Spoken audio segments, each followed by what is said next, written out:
In the run-up to Christmas, theatre ticket sales skyrocketed by 236%, according to UK theatre executive David Brownlee. It is the most popular time of year to enjoy theatre with friends and family, but what if your loved ones can't enjoy the performance the same way you can? Data research company Purple 7 conducted a study illustrating 7% of theatregoers have a disability, of which 21% have impaired hearing, 52% impaired mobility, and 5% impaired sight. But according to Access Guide Disabled Go, only 40% of theatres have disability awareness training. So we found that Christmas is a really big time for people to be engaging with theatre.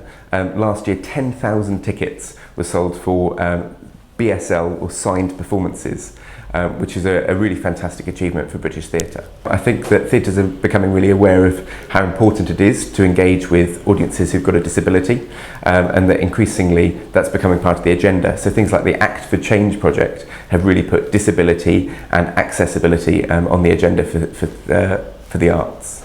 The Act for Change project, launched last year, campaigns for more diversity within drama to reflect the society that we live in. Here at the Rosemary branch, the Victorian building limits the access for disabled theatregoers. They are trying new and alternative ways to help them, for example, putting on more visual productions. Have you seen the Phantom? No. Are you sure?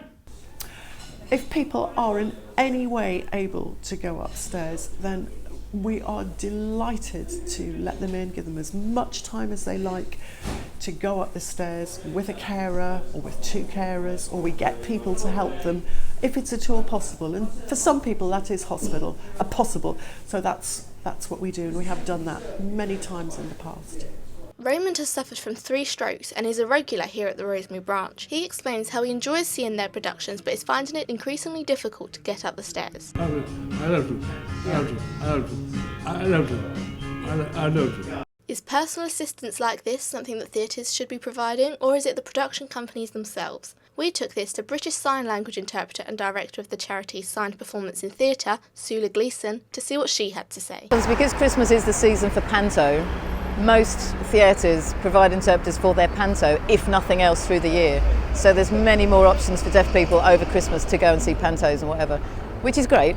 But and it might get them into the theatre, but it would be nice to keep them and let them go back and see other stuff apart from panto. Many theatres have made efforts to help disabled audiences all year round, but here at the Old Red Lion, they have found assisted performances have not always been successful. Unfortunately, one thing that we do find in a small venue like this is that when we do a stage text performance or an extra live performance, tickets actually sell less well for those than they do for regular performances. And I think that's because people are put off by the idea that, there's going to be some interference. It is evident that it is not only construction changes that would be beneficial to theatres in and around London, but extra access for those hidden disabilities. With more awareness than ever before and with the help for Act for Change, hopefully this time next year, the festivities won't be the only time disabled audiences can enjoy the theatre.